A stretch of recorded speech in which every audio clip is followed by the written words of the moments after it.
아버님이 부동산 그 정상인 공무원분이에요.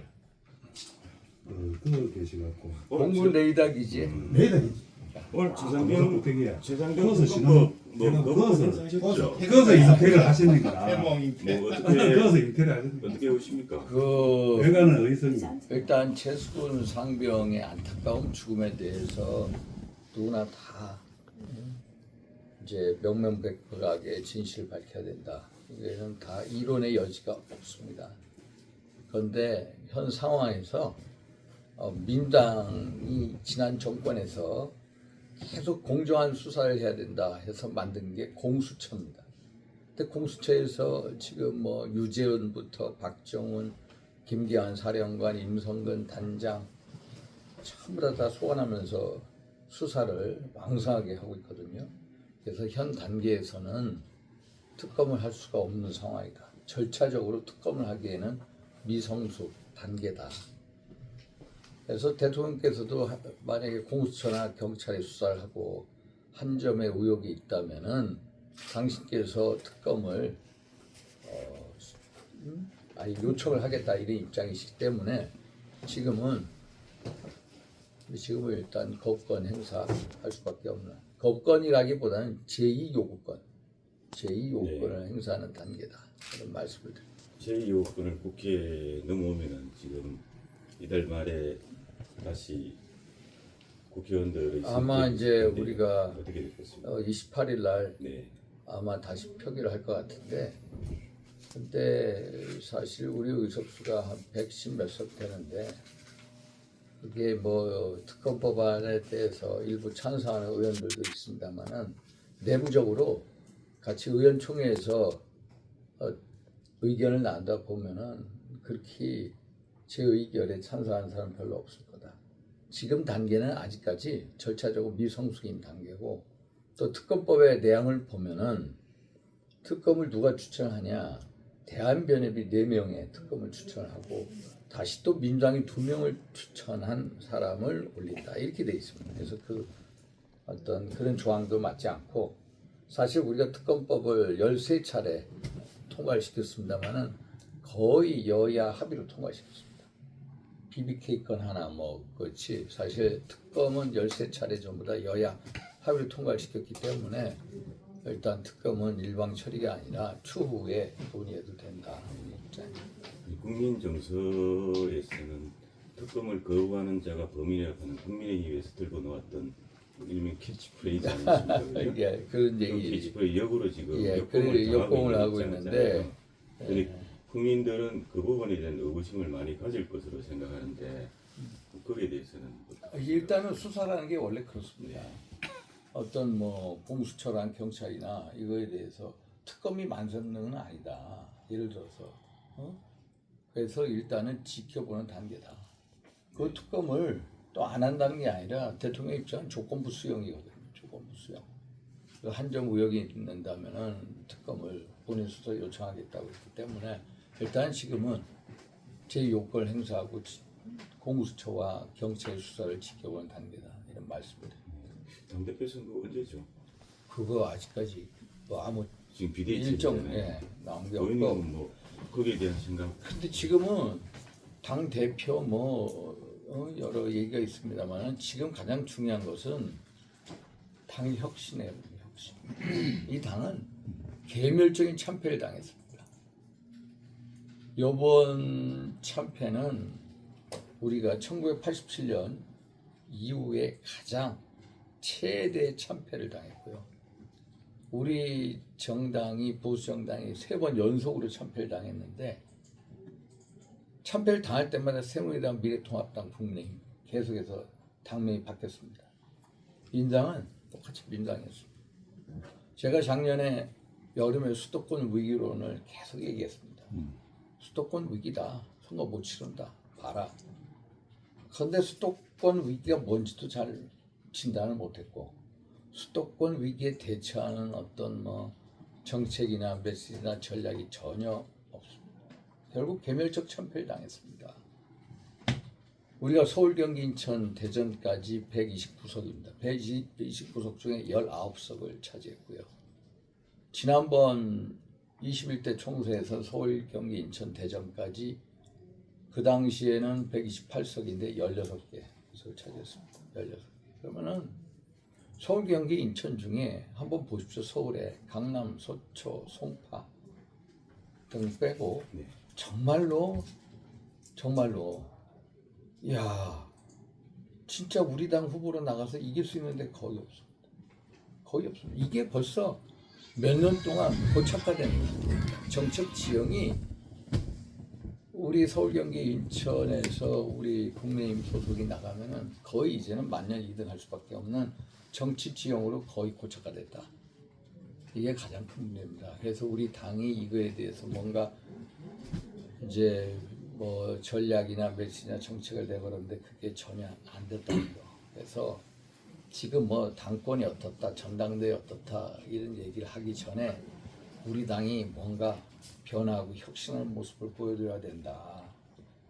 왜 우리가 총선에서 예견된 참패를 했는지, 또 왜 우리를 지지했던 대통령 선거 때 지지했던 수많은 유권자들이 우리 곁을 10% 이상 떠나고 또 우리를 버렸는지,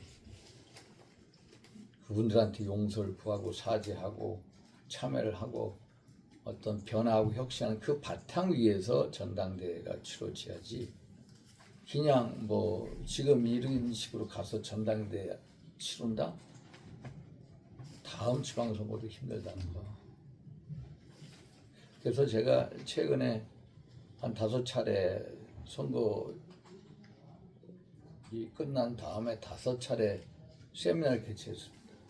5차례 개최 세미나에서 우리 국민의힘과 우리 보수를 어떻게 재건하고 혁신시키나 이 주제로 계속 해왔고, 이번 금요일 날은 진보가 보는 보수, 소위 말해서 이제 우리나라의 진보 집권 전략 등을 쓴 진보주의자를 불러서 그분들하고 토론회를 하고, 다음 주에는 이제 대구에서 영남일보 강당에서 다음 주 수요일 날 10시에 또 토론을 합니다. 그래서 오창균 대구 연구원장부터 시작해서 이제 대구 중심으로 우리 당이 어떻게 하면은 정말로 영남의 뿌리를 가지고 어떻게 수도권으로 충원으로 진격을 할까, 이런 문제들을 이제 얘기하려고 합니다. 어제 그 국민의 중진들이 그 총선 백서를 지금 아직 뭐 지금 만드는 것보다는 당대표 선거 이후에 만드는 게 어떠냐, 그리고 또 한 사람한테 책임을 전가하는 거는 좀 맞지 않다, 이런 얘기가 나왔던 것 같은데, 의원님 생각 어떻습니까? 이거는 총선 백서는 반드시 만들어야 됩니다. 누구 한 사람한테 책임 전가해서도 안 되고요. 사실 지난 21대 총선에서도 김용호 공천관리위원장, 이석연 부위원장, 박완수 사무총장, 황교안 대표, 또 김세현 의원 5분이 이제 공천을 했는데, 그때 공천 여러 가지 말이 많았습니다. 그때 서울, 경기, 인천 16개 의석이었고요. 총 103개인가 뭐 106개인가 103개 얻었고요. 103개 얻었는데,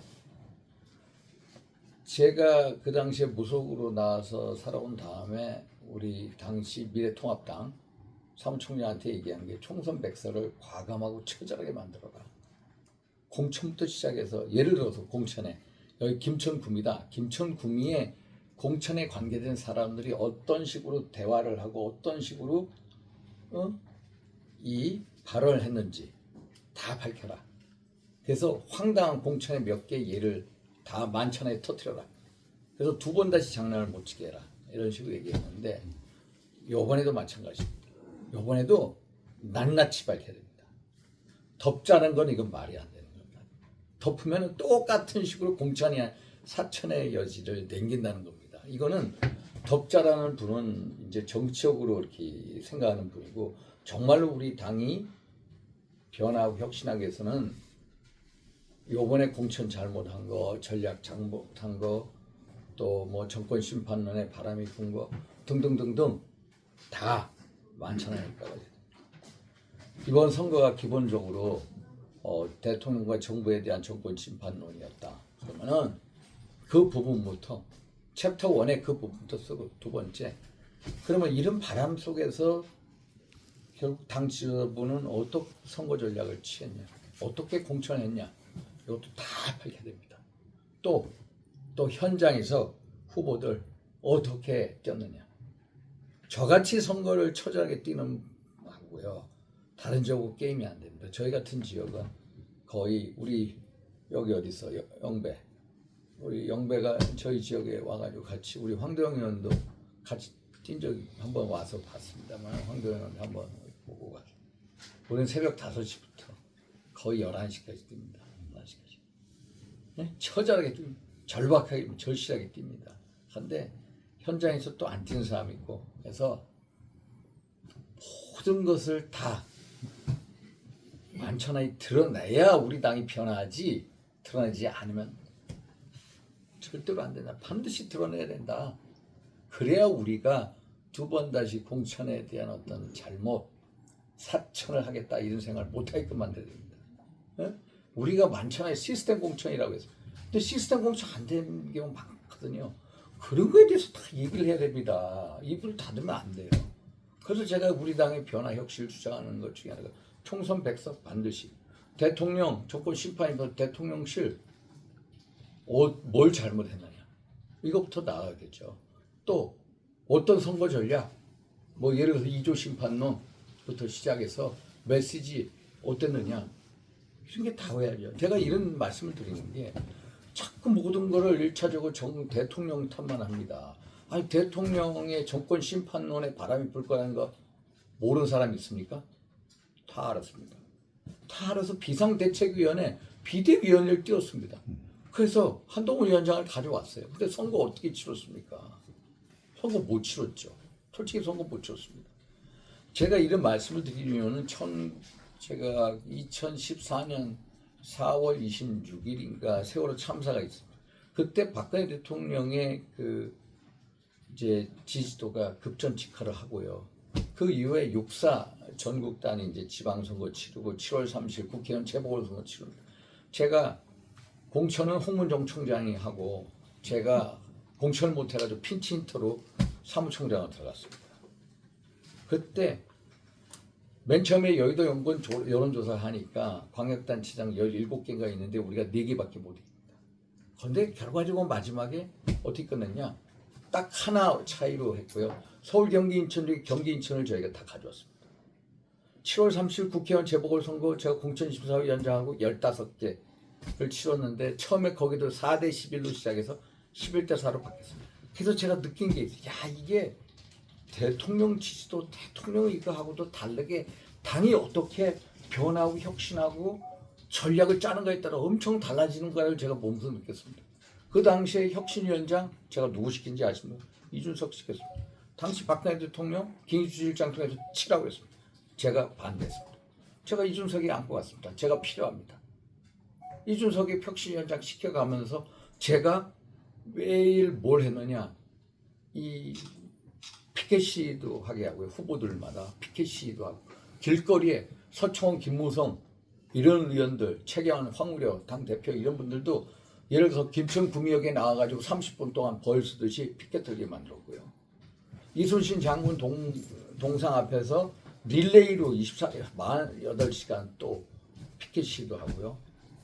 또 제가 이 혁신 장렬이라는 문구를 만들어서 제 스스로 여기다 완전히 화장을 하면서 혁신 장렬하면서 내가 그 표상을 가지고 했는데 무슨 전략에 따라서 이게 확 바뀌어지는 것을 보면서 야 지금 와서 대통령 탓하지 마라. 저는 우리 당 스스로 저 같은 사람도 마찬가지고 당 스스로 한번 우리 당인으로서 먼저 아니 대통령이 선거 치른 건 아니지 않냐.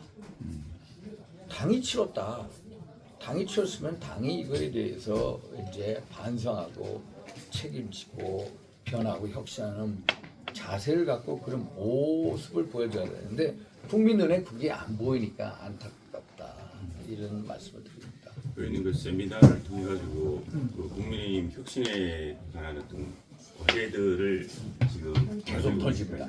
그래서 그 중에 의원님께서 지금 뭐 저희들을 위해서 이런 부분들은 꼭 반드시 해 나갔으면 좋겠다 하는 부분들 통상한테 느끼기에 국민의힘은 보수는 공동체에 대한 의식이 부족되어 있다. 예를 들어서 또에 예를 들어서 네. 우리는 보수는 예. 또 진보냐 보수냐 여기부터 시작해서 우리는 그 단어에서부터 엄청나게 치고 들어갑니다. 네. 왜냐면 진보는 뭔가 앞으로 개혁적으로 나아가는 것 같고 우리 보수는 괜히 수구적인 이미지가 떠오르게 됩니다. 어떤 보수하면 남북관계 진전이 없고 또 책임도 지지 않고 또 도덕적으로 타락해 있고 뭐 등등해. 그래서 제가 지금 하고 있는 게 뭐냐면은 보수의 가치를 새로 정립하자. 혁신 보수라는 게 뭔가? 사실 미국의 이 영국 같은 경우에 지금 보수당 정부가 2010년도부터 계속 집권을 하고 있습니다. 14년 동안. 근데 이 사람들도 노동당 시대, 블레어 시대 때 한참 동안 정권을 빼앗겼습니다. 그런데 다시 보수당으로 정권을 가져오게 된 배경이 뭐냐면은 2004년도에 마이클 하워드라는 보수당 대표가 보수에 대한 새로운 가치를 정립합니다. 그렇죠. 그래서 16개 행동 강령을 만드는데 보수라는 게 그냥 하나의 이념이 아니라 하나의 생활 양식. 예를 들어서 이렇게 쉽게 설명. 내가 가족을 중시하고 역사를 또 존중하고 또 공동체의 삶을 위하는 거, 질서를 잘 지키는 거가 당연하다. 그럼 보수주의자. 나는 내가 부를 벌기 위해서 충족하기 위해서 노력한다. 이런 것도 보수주의자. 나는 자유를 원한다. 이것도 보수주의자. 난 자유에 대한 책임을 반드시 지킨다. 해가지고 16개 이 강령으로 만듭니다. 강령. 그래서 저도 우리 보수가 뭔지, 혁신 보수의 가치가 뭔지 쉽게 하나의 이념이 아니라 생활 방식, 정책, 양식으로 만드는 과정이 필요하다.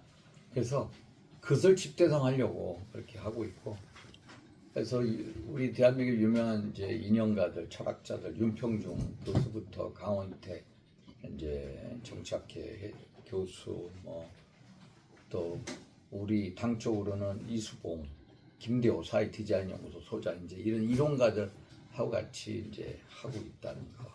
그래서 제가 다음 주에 이 대구에서 이렇게 영남으로 강단에서 하는 이유도 이제 영남도 결심해야 됩니다. 영남 때문에 우리 당이 이렇게 자랑스럽고 영남의 어떤 우리의 보수의 심장인데 결국 싸움은 이 수도권이 보수의 팔다리에서 싸움을 한다. 이 싸움. 그래서 우리가 어떻게 하면 싸움을 잘할 거냐. 싸움을 잘할 거냐. 우리가 영남에서 또 수도권 중원으로 전진해야 되는 게 그게 바로 혁신의 한 일환이고 그럴 때 박정희 대통령의 정신이 필요하다. 박정희 정신이라는 게 가난에서 부를 창조하고 무에서 유를 만들었듯이 그런 진취적인 정신을 가지고 영남 우리 보수의 심장으로부터 수도권으로 진격하자. 그런데 민주당을 한번 봐라. 민주당은 진보의 심장 호남이면은 결국 수도권에 이미 벌써 진격해 있다. 완전히 터전을 만들었다. 이재명 당 대표부터 시작해서 정청래, 고민정, 서용교, 장경태 전부 수도권 위원이고 원내 지도부들 지난번에 하던 홍익표나 지금 박찬전 전부 수도권이다. 수도권의 각 지역의 진지를 구축해서 싸우고 있다. 우리는 수도권에 진지가 없다. 국회의원 헌법기관에 진지가 없다. 그래서 진지를 만들 수 있는 게 뭐냐. 제가 최근에 느낀 것도 우원식하고 추미애 한번 보십시오. 당연히 추미애가 되는 줄 어휘추라고. 어차피 의장 추. 그런데 명심한테 오히려 국회의원들이 반발해요. 반발해. 그리고 우원식을 갖다 놔. 우리 당 이런 거는 참 생각하기 힘든 거예요. 걔네들은 전략적 선택을 해요. 전략적 선택. 한번 당 대표 한번 보자. 야, 예전에 이낙연, 정세균 한번 보십시오. 어떤 사람들이냐? 이낙연이나 정세균이 다 전라도 사람들입니다. 근데 지역구는 어디서 합니까? 수도권에서 합니다. 수도권. 근데 누굴 찍어? 박지원 호남, 목포, 해남 쪽입니다. 박지원 당대표 안 시켜줘요. 누구 시켜주느냐? 수도권에 있는 이낙연, 정세균 이런 사람을 찍어요. 전략적 선택합니다. 외연 확장. 대통령 후보도 보십시오. 이낙연, 전라도 분하고 성남시장을 했던 우리 이재명 안동 사람 출신이죠 원래. 대통령 후보로서 어떤 이 외연 확장을 위해 전략적 선택을 어떻게 하냐. 민당은 참으로 전략적 선택을 참 잘해온다. 우리는 이 전략적 선택이 그래서 이런 게 좀 안타까운 면입니다. 이게 솔직히. 향후에 국민의힘 전략적 선택하면 의원님 가능성이 그러니까 굉장히- 전략적 선택에서 우리가 수도권의 교두부를 안 만들면 우리 당 계속해서 이렇게 됩니다. 108석, 103석. 저는요. 이게 우리 넘어갈 수도 있습니다. 개헌 저지선도 확보 못할 수가 있습니다. 지금은요. 저희 지역도 제가 왜 이런 얘기를 하느냐. 이게 뭐 제가 뭐가 되겠다 하는 게 아니라 이것은 저의 생존의 문제입니다. 수도권에 있는 의원들의 생존의 문제고 그 생존을 위해서 제가 처절하게 변화 혁신을 부르짖고 이런 식으로 민당같이 전략적 선택에서 뭔가 변화하는 모습을 보지 않으면 네. 우리의 미래가 의원님 힘들다. 시간이 좀 없을 것 같아가지고 네. 윤석열 정부 이 때에 그 개헌이 이루어질 것 같습니까? 개헌이 이루어진다면 어떤 방향으로 가는 게 좋을 것 같아요? 지금 네. 이제 사실 1987년도 이후에 이 개헌이 안 됐는데 개헌을 생각하는 사람들이 참 많습니다. 개헌을 하게 되면은 이제 뭐 권력구조 개편 문제부터 건드는데 정말로 이 극단적인 정쟁을 지양하기 위해서는 이 권력의 파일을 나누는 게 필요합니다. 그러면 이제 의원 내각제적인 요소를 집어넣어야 됩니다. 대통령도 있지만은 의원 내각제적인 요소를 넣어서 이원 집정제로 가든지 이런 식으로 해야 되는데 사실 워낙 국회의원들이 타협하고 대화하는 문화가 안 됐기 때문에 대화 타협의 문화를 만들기 위해서 의원 내각제적 요소가 들어가는 게 필요하다. 의원님 생각. 그런 생각을 저는 가지고 있는데 사실 지금 개헌하자 그러면요. 쟤네들은 무슨 생각하냐면 대통령 임기 단축 개헌을 하자라고 나옵니다. 무슨 말이냐. 대통령 임기가 2027년 5월까지인데 그게 아니라 2026년 6월달 다음 지방선거 네, 지방선거 때까지로 하고 임기 단축형 개헌을 하자고 나오는 거예요. 그래서 저희가 개헌을 논을 어떤 개헌 논의에 대한 불을 지피고 저도 개헌을 권력 구조부터 시작해서 인권, 자유권 문제 뭐 여러 가지 문제가 있어서 그걸 담아내고 싶습니다만은 민주당 사람들은 뭐냐 개헌하면 임기 단축형 개헌하자 이런 식으로 나올까봐 우리가 섣불리 현재 응하지 못하고 있다. 정말로 우리 권력 구조 개편 또 국민의 인권 신장, 자유 확대 이런 면에 있어서 개헌은 필요한데 그래서 아직까지 개헌 논의에 불을 붙이기에는 뭐 특검 정부하고 이렇게 결부돼서 아직까지 때는 아닌 것 같아요. 예, 지역 안동에 있는 지역에 예. 그 국민의힘을 찍으신 분들 말이 공동체에 대한 어떤 인식, 그다음에 역사에 대한 중시, 그다음에 공익에 대한 부분들을 국민의힘이 좀 가져줬으면 좋겠다. 맞습니다. 죄송합니다. 지금